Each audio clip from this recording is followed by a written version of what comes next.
مية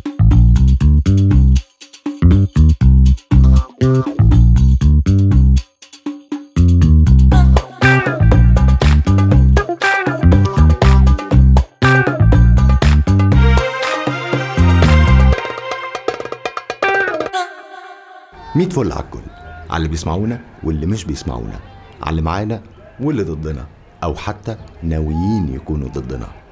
مرة يا جماعة كنت قاعد مع مجموعة من صحابي قاعدين بنشرب شاي وبنتكلم زي كتير قوي ما بنقعد وبنتكلم ونفتح مواضيع ونتكلم مع بعض.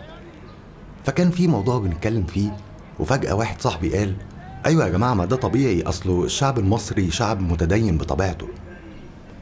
فأنا اتخضيت وبصيت له قوي وقلت له: ثانية واحدة، ايه اللي انت قلته ده؟ انت فكرت في اللي انت بتقوله ده؟ يعني ايه شعب متدين بطبيعته؟ جملة يا جماعة بنسمعها على التلفزيون وفي الراديو وبنقراها في الجرايد، وكل المذيعين، او بلاش كل عشان انا ضد فكرة التعميم، معظم المذيعين ومعظم الضيوف تلاقيهم دايما بيقولوا اصل هو شعب متدين بطبيعته.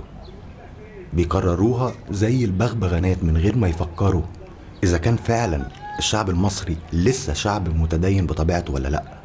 هتقولي شعب عاطفي بطبيعته، هقولك ماشي، تعالى نتكلم في الموضوع ده وممكن نتفق. لكن شعب متدين بطبيعته ونسكت كده، لا، دي حاجة محتاجة وقفة ونتكلم. قال لي: ليه بقى؟ تقصد ايه؟ قلت له: المصري كان متدين فعلا بطبيعته.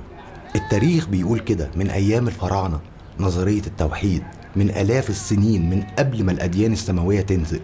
وزمان كان في أخلاق وتعاملات الناس مع بعض كانت كويسة وفيها احترام وأخلاق. لكن الواقع اللي احنا عايشينه دلوقتي لا ينطبق عليه الجملة دي أبدا أو الوصف ده. ايه هو التدين يا جماعة؟ هل التدين مظهر خارجي، دقن وجلبية ولا نقاب وعباية، ولا جوهر وأخلاق وتعاملات؟ سيدنا محمد عليه أفضل الصلاة والسلام قال: إنما بعثت لأتمم مكارم الأخلاق. يبقى الدين أخلاق. واحنا صغيرين يا جماعة كانوا دايما بيقولوا لنا كده، انه الشعب المصري شعب متدين بطبيعته. كنا بنصدق، وكنا اللي فينا كان بيسافر بره كنا بنشوف حاجات غريبة. كنا نشوف شاطئ عراه، شوارع فيها الدعارة برخصة وقانون وأوقات.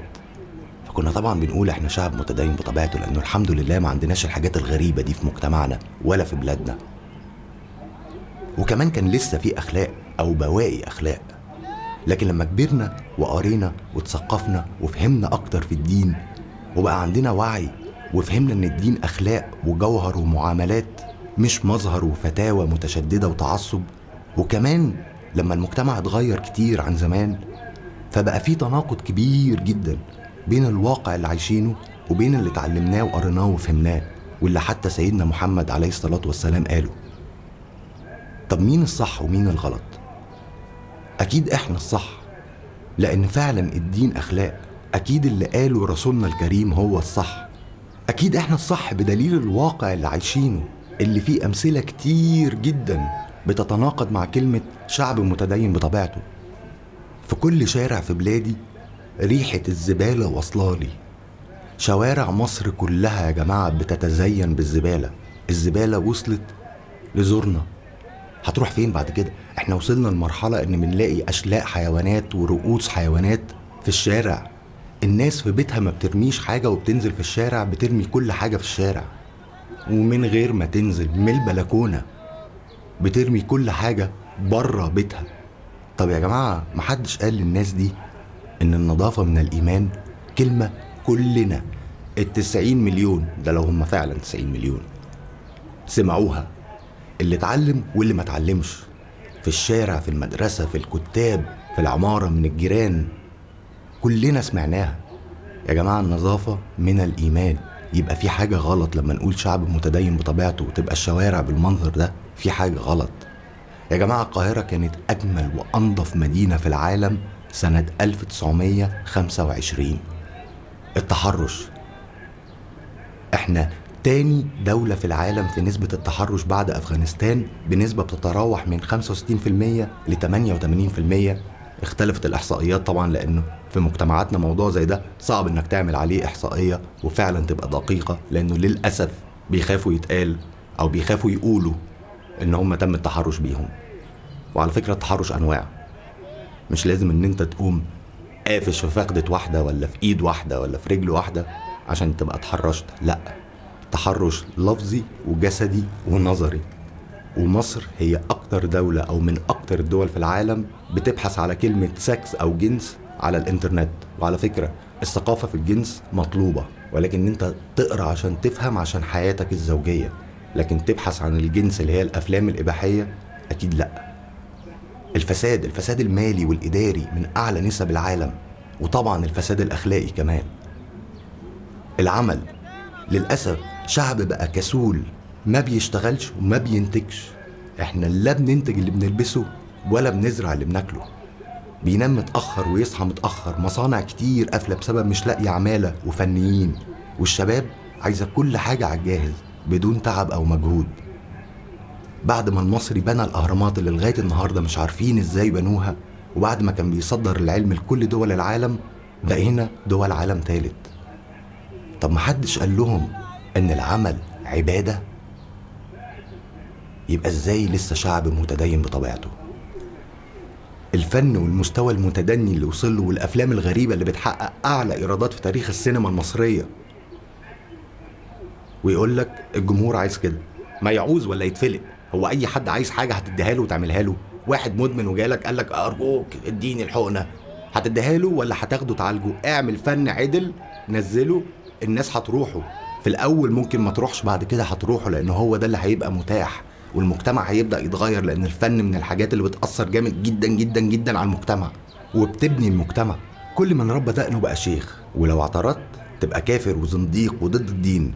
الشيخ بعلمه وثقافته الدينيه واخلاقه، مش بالدقن.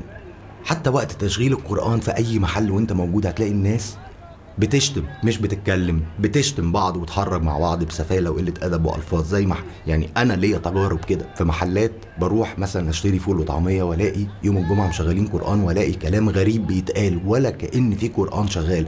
يبقى إزاي لسه شعب متدين بطبيعته؟ لو قعدت أتكلم عن أمثلة يا جماعة مش هخلص الحلقة أبدا. وعلى فكرة أنا مش بعمم خالص، بس دي ظواهر انتشرت جدا وبتزيد. أكيد في ناس كويسة ولسه عندها أخلاق، لكن للأسف العكس هو اللي بدأ ينتشر أكتر، والواقع اللي عايشينه هو الدليل. على فكرة التدين لا يتجزأ.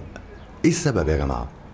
هل السبب الأفكار الغريبة والمتشددة والمتطرفة اللي اتصدرت لمجتمعنا في السنين اللي فاتت، ولا الناس الغريبة والمتطرفة فكريا اللي ظهرت أخيرا وجديدة على مجتمعنا وتدعي إنهم رجال دين وعلم وفضيلة وشرف، واهتمامهم الوحيد بالمظهر مش بالأخلاق؟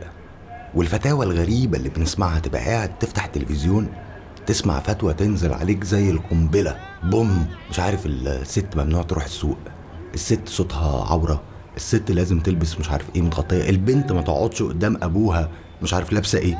ايه ده؟ ايه الحاجات الغريبة اللي دخلت على مجتمعنا دي؟ هو ده السبب؟ يمكن السبب هو انتشار الجهل والفقر والمرض، واللي بيخلق أرض خصبة للمتطرفين وأصحاب العقول والأفكار المتخلفة والمتطرفة والمريضة إنهم يتكلموا ويلاقوا حد يسمعهم. لأن الجهل والفقر والمرض هم الثلاثي المدمر لأي مجتمع، وأكيد بيدمروا الأخلاق أولا. ولا إيه السبب يا جماعة؟ وعشان كده دايما النقاش في الموضوع ده هيفضل مفتوح، علشان نسمع بعض ونتبادل الأفكار ونستفيد من بعض. بس الأكيد إن الأسباب كتيرة قوي، ولكن الحل إننا نعترف بالمشكلة ونبطل نكرر الجملة دي بدون تفكير، ونواجه الحقيقة عشان نحل المشكلة. وكل ما نبدأ بدري هيكون أحسن. والحل ممكن. الحل إننا نفهم إن الدين أخلاق وجوهر مش مظهر، ونتحلى بالأخلاق الكويسة. هو ده التدين الصح. الصلاة والصوم وقراية القرآن دي علاقة بينك وبين ربنا، لكن في المجتمع علاقتك بالناس والأخلاق وطريقة تعاملك مع الناس بتبين قد إيه أنت متدين، لأن محدش بيشوفك وأنت بتصلي ولا بتقرأ قرآن. ومش المفروض إن حد يشوفك، لكن المفروض إن الناس تحس بتدينك في أخلاقك وفي طريقة تعاملك معاهم. ونبطل بقى يا جماعة نسمع لأصحاب العقول المريضة العفنة. والهدف في الآخر إن المجتمع يتقدم لقدام ومصر ترجع زي زمان. محمد سعيد.